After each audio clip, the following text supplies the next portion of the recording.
En un an, lecture du 18 mars. Luc, chapitre 3, versets 1 à 22.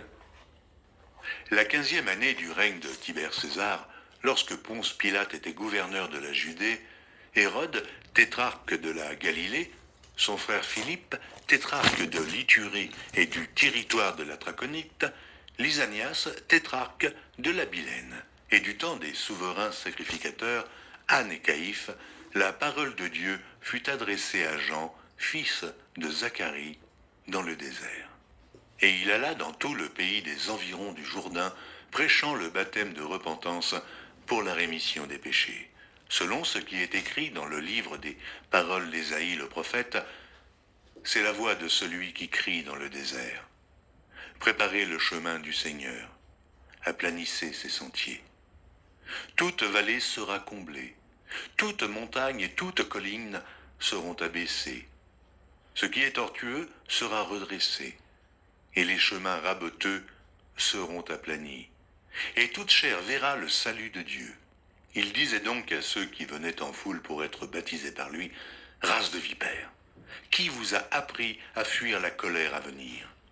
Produisez donc des fruits dignes de la repentance, et ne vous mettez pas à dire en vous-même, « Nous avons Abraham pour père. » Car je vous déclare que de ces pierres, Dieu peut susciter des enfants à Abraham. Déjà même la cognée est mise à la racine des arbres. Tout arbre donc qui ne produit pas de bons fruits sera coupé et jeté au feu. La foule l'interrogeait, disant, « Que devons-nous faire ?»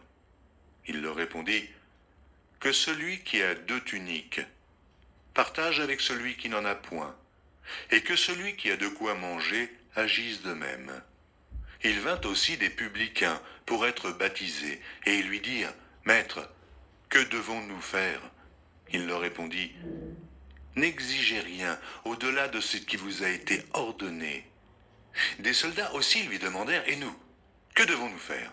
Il leur répondit, « Ne commettez ni extorsion ni fraude envers personne, et contentez-vous de votre solde. » Comme le peuple était dans l'attente et que tous se demandaient en eux-mêmes si Jean n'était pas le Christ, il leur dit à tous, « Moi, je vous baptise d'eau. Mais il vient celui qui est plus puissant que moi, et je ne suis pas digne de délier la courroie de ses souliers. Lui, il vous baptisera du Saint-Esprit et de feu. Il a son vent à la main. Il nettoiera son aire, et il amassera le blé dans son grenier, mais il brûlera la paille dans un feu qui ne s'éteint point. » C'est ainsi que Jean annonçait la bonne nouvelle au peuple, en lui adressant encore beaucoup d'autres exhortations. Mais Hérode le tétrarque, étant repris par Jean au sujet d'Hérodias, femme de son frère, et pour toutes les mauvaises actions qu'il avait commises, ajouta encore à toutes les autres celle d'enfermer Jean dans la prison. Tout le peuple se faisait baptiser, Jésus aussi fut baptisé. Et pendant qu'il priait, le ciel s'ouvrit, et le Saint-Esprit descendit sur lui sous une forme corporelle, comme une colombe, et une voix fit entendre du ciel ces paroles, « Tu es mon Fils bien-aimé, en toi j'ai mis toute mon affection. » Nombre, chapitre 26, versets 52 à 65. L'Éternel parla à Moïse et dit, « Le pays sera partagé entre eux pour être leur propriété, selon le nombre des noms. À ceux qui sont en plus grand nombre, tu donneras une portion plus grande, et à ceux qui sont en plus petit nombre, tu donneras une portion plus petite. On donnera à chacun sa portion d'après le dénombrement. Mais le partage du pays aura lieu par le sort. Ils le recevront en propriété selon les noms des tribus de leurs pères. C'est par le sort que le pays sera partagé entre ceux qui sont en grand nombre et ceux qui sont en petit nombre. Voici les Lévites dont on fit le dénombrement, selon leur famille. De Gershon descend la famille des Gershonites. De Kéhath, la famille des Kéhathites. De Merari, la famille des Mérarites. Voici les familles de Lévi, la famille des Libnites, la famille des Hébronites, la famille des Maclites, la famille des Mushites, la famille des Korites. Kéhath engendra Amram. Le nom de la femme d'Amram était Jochébed, fille de Lévi, laquelle naquit à Lévi en Égypte. Elle enfanta à Amram, Aaron, Moïse et Marie, leur sœur. Il naquit à Aaron, Nadab et Abihu, Éléazar et Ithamar. Nadab et Abihu moururent, lorsqu'ils apportèrent devant l'Éternel du feu étranger. Ceux dont on fit le dénombrement, tous les mâles depuis l'âge d'1 mois et au-dessus, furent 23 000.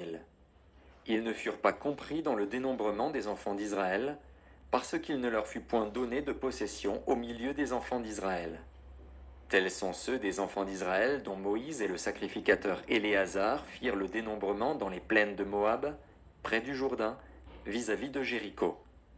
Parmi eux, il n'y avait aucun des enfants d'Israël dont Moïse et le sacrificateur Aaron avaient fait le dénombrement dans le désert de Sinaï. Car l'Éternel avait dit, « Ils mourront dans le désert, et il n'en restera pas un, excepté Caleb, fils de Jéphuné, et Josué, fils de Nun. » Nombre, chapitre 27. Les filles de Tselofshad, fils de Hépher, fils de Galaad, fils de Makir, fils de Manassé, des familles de Manassé, fils de Joseph, et dont les noms étaient Makla, Noa, Hogla, Milka et Tirsta, s'approchèrent et se présentèrent devant Moïse, devant le sacrificateur Éléazar, et devant les princes et toute l'assemblée, à l'entrée de la tente d'assignation. Elles dirent, « Notre père est mort dans le désert. Il n'était pas au milieu de l'assemblée de ceux qui se révoltèrent contre l'Éternel, de l'assemblée de Corée, mais il est mort pour son péché, et il n'avait point de fils. Pourquoi le nom de notre père serait-il retranché du milieu de sa famille, parce qu'il n'avait point eu de fils? Donne-nous une possession parmi les frères de notre père. » Moïse porta la cause devant l'Éternel. Et l'Éternel dit à Moïse, « Les filles de Tselofshad ont raison. Tu leur donneras en héritage une possession parmi les frères de leur père, et c'est à elles que tu feras passer l'héritage de leur père. Tu parleras aux enfants d'Israël, et tu diras, « Lorsqu'un homme mourra sans laisser de fils, vous ferez passer son héritage à sa fille. S'il n'a point de fille, vous donnerez son héritage à ses frères. S'il n'a point de frères, vous donnerez son héritage aux frères de son père. S'il n'y a point de frères de son père, vous donnerez son héritage aux plus proches parents dans sa famille, et c'est lui qui le possédera. Ce sera pour les enfants d'Israël une loi et un droit, comme l'Éternel l'a ordonné à Moïse. » L'Éternel dit à Moïse, « Monte sur cette montagne d'Abarim, et regarde le pays que je donne aux enfants d'Israël. Tu le regarderas. Mais toi aussi, tu seras recueilli auprès de ton peuple, comme Aaron, ton frère, a été recueilli. Parce que vous avez été rebelles à mon ordre, dans le désert de Tsin, lors de la contestation de l'assemblée, et que vous ne m'avez point sanctifié à leurs yeux à l'occasion des eaux.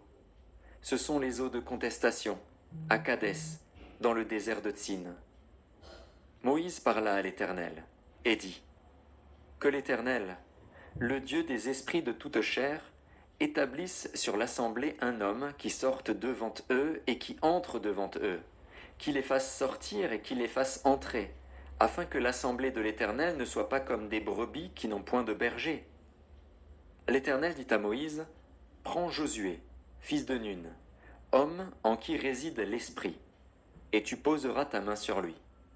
Tu le placeras devant le sacrificateur Éléazar et devant toute l'assemblée, et tu lui donneras des ordres sous leurs yeux.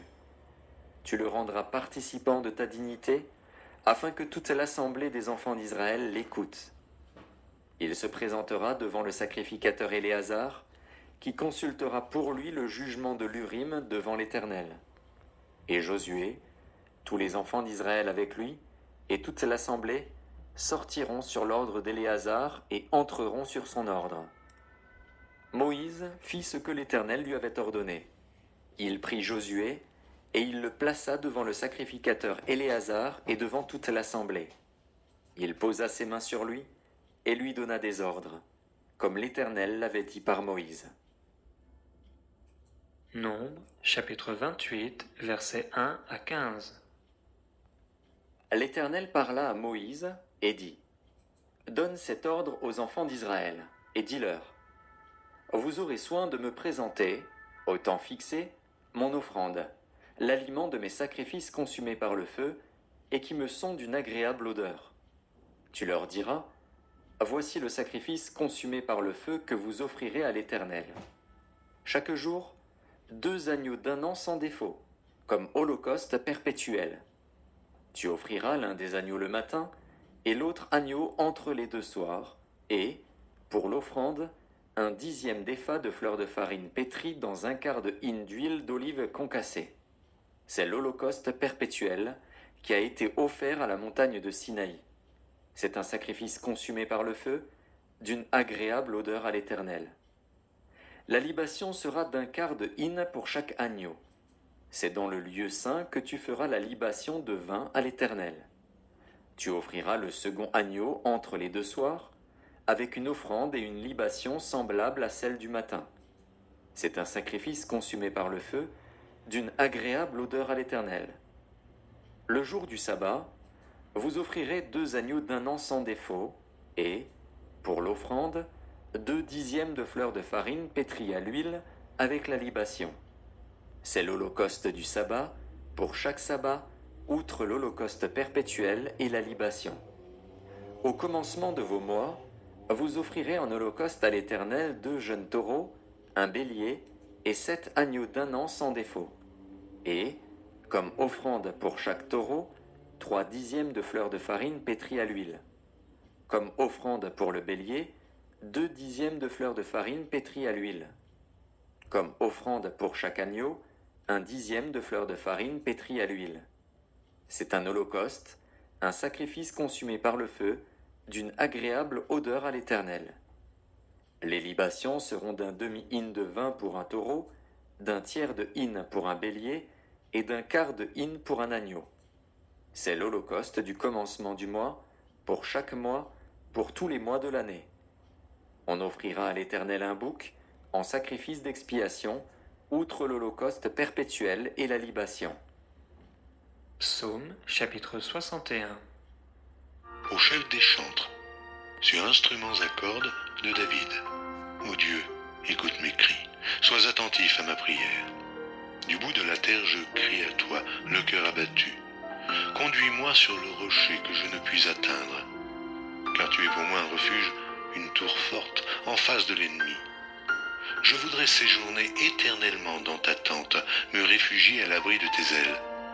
Car toi, ô Dieu, tu exauces mes vœux. Tu me donnes l'héritage de ceux qui craignent ton nom.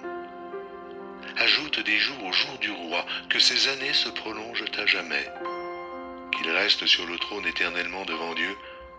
Fais que ta bonté et ta fidélité veillent sur lui. Alors je chanterai sans cesse ton nom, en accomplissant chaque jour mes vœux. Proverbes chapitre 11, versets 16 et 17. Une femme qui a de la grâce obtient la gloire, et ceux qui ont de la force obtiennent la richesse. L'homme bon fait du bien à son âme, mais l'homme cruel trouble sa propre chair. Ce service vous a été proposé